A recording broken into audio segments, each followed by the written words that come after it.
সাংবাদিক বন্ধুদের আমরা যে নির্দেশটা দিয়েছি তার পিছনে থেকে আমরা পাশে দেওয়ার সিদ্ধান্ত নিয়ে নিয়েছি, সে তালিকাটা দেওয়া আছে। প্রার্থীদের মধ্যে দু একজন আমাদের এখানে উপস্থিত আছে, যেমন পুরুলিয়ায় আমাদের প্রথম ভোট হচ্ছে। পুরুলিয়া, বলরামপুর, কাশীপুর, পাড়া এসব ক্ষেত্রে আমরা প্রার্থী দিচ্ছি। তাতে বর্ধমান মন্ত্রিসভা থেকে যে জগবন্ধ মালিক তিনি আমাদের মধ্যে এখানে উপস্থিত আছে। আমরা দক্ষিণ চব্বিশ পরগনায় সোনারপুর উত্তর, সোনারপুর দক্ষিণ, বাসন্তী, গোসাঘাট, জয়নগর এসব জায়গায় প্রার্থী দিচ্ছি। বীরভূমে, বোলপুরে, নলহাটিতে, নানুরে, মোরারোড়ে এসব জায়গায় আমরা প্রার্থী দিচ্ছি। মুর্শিদাবাদে ভগবানগোলা, মুর্শিদাবাদ, রানীনগর, জলঙ্গি, ডোমকল, বেলডাঙ্গা, হরিয়ারপাড়া এসব অঞ্চলে আমরা প্রার্থী দিচ্ছি। আমাদের ভগবানগোলার প্রার্থী আসাদুজ্জামান যারা তিনি আমাদের কাছে উপস্থিত আছেন। এরকম ভাবে উত্তর চব্বিশ পরগনার বসিরহাট উত্তর কেন্দ্রে আমাদের কথা চলছে এবং আলিপুরদুয়ারে কথা চলছে, ক্যানিংয়েও আমাদের কথা চলছে। এরকম আরো কয়েকটা কেন্দ্রে আমাদের প্রার্থী দেওয়া হবে, সেটা চূড়ান্ত হলে আমরা জানিয়ে দেব। এখন আমি বলছি যে আপনাদের মধ্যে যারা আছেন তাদের কিছু প্রশ্নটাকে করে নিই, তারপরে আমরা সভাপতি মহাশয়কে আহ্বান করবো তার বক্তব্য রাখবো। কোনো দল মনে করেন তাহলে তাদের সঙ্গে আমাদের খেতে কোনো আপত্তি নেই।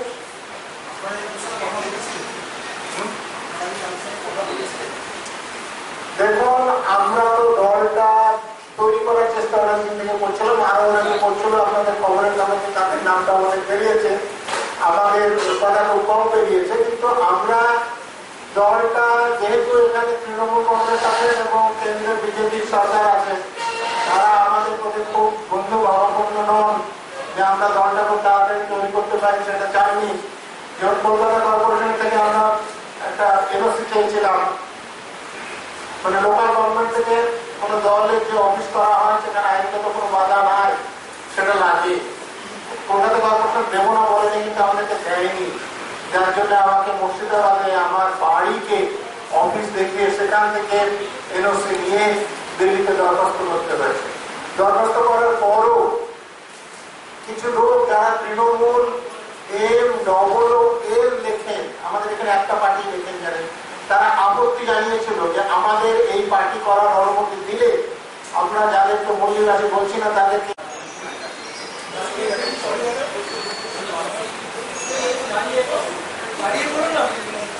আপনার ছবি চায়।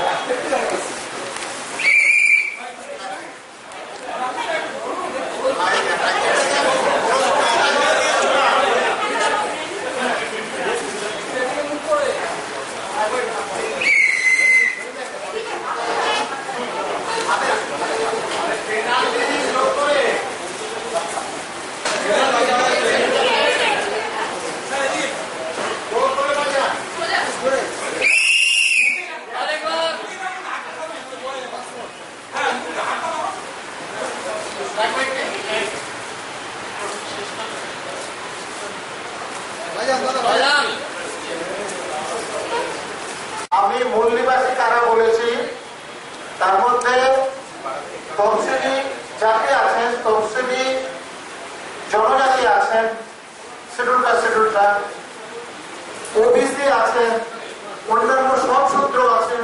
এবং সেই সূত্রকে থেকে আমার মনে হয় যারা আমাদের পূর্বপুরুষ মুসলমান হয়েছেন, খ্রিস্টান হয়েছেন, বৌদ্ধ হয়েছেন, অর্থাৎ বাইরে থেকে আসা লোক ছাড়া সবাই আছে।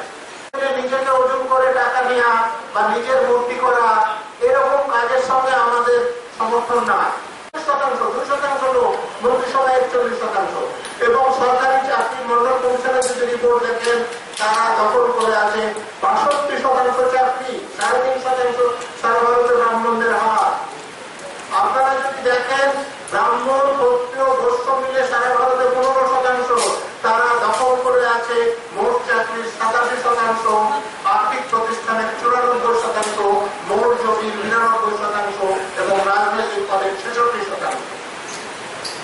85% লোকের হাতে আছে মাত্র 8% জমি, 6% আর্থিক প্রতিষ্ঠান, 13% চাকরি এবং 34% রাজনৈতিক পদ।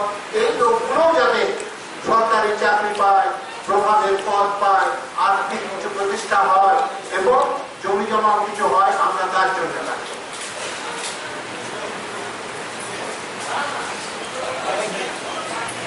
তাহলে আমি মানুষ আর্থিক প্রশ্ন, আমি তো বললাম আমাদের নীতি জানার পর কারা আমাদের কাছে সমর্থন চাইবেন এবং তাদেরকে সমর্থন দেওয়া আমাদের উচিত হবে কোন দলকে, সেটা দেখে আমাদের দল সিদ্ধান্ত নেবে। এককভাবে কোনো সিদ্ধান্ত হবে না। আমাদের দলের কতগুলো বৈশিষ্ট্য আছে, মানে পুরো মাত্রায় গণতান্ত্রিক এবং আমাদের কেন্দ্রীয় স্তরে যেমন হয়, যেমন আমাদের কোন বিধানসভা ক্ষেত্রে প্রার্থী কে হবে সেটা কিন্তু বিধানসভার লোকেরা ঠিক করবেন এবং আমরা প্র্যাকটিক্যাল সেটা করছি। তো সেটা আমাদের সেই সিদ্ধান্ত আমরা আমাদের দলে আলোচনা করে গণতান্ত্রিক ভাবে দেব। আমাদের দলে গণতন্ত্র থাকবে, একজন যা বলে দেবে সেটা যদি প্রতিষ্ঠাতা প্রেসিডেন্ট হয় তার কথাই চলবে, এরকম কোন কথা নয়।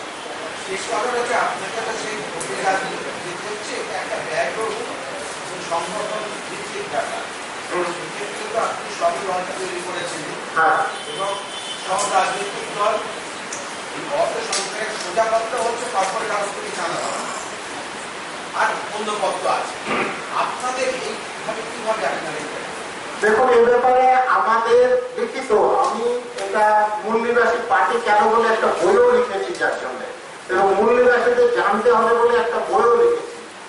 আমরা টাকা নেব এবং আমাদের ইনকাম ট্যাক্স অ্যাক্ট অনুসারে কোনো পার্টি রেজিস্ট্রিকৃত হলে সেখানে কেউ যদি চাঁদা দেয় সেই টাকাটা ইনকাম থেকে হিসেবে বাদ যায়।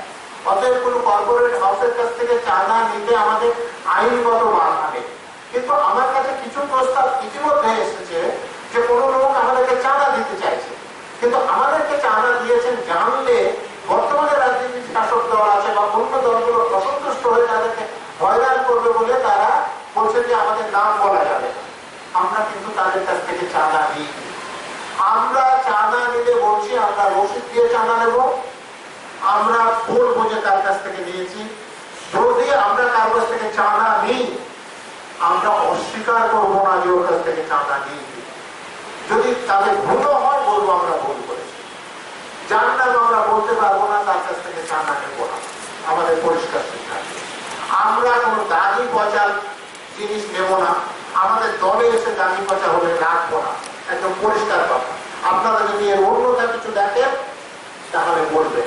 আমি পুলিশে চাকরি করেছি, আপনাদের অনেকে বলেছেন যে ওই 2-1 মাস 2-1 বছর এরকম চলে, কয়েক বছর হলে দেখবেন যে ঠিক দলে বেড়ে যাবে।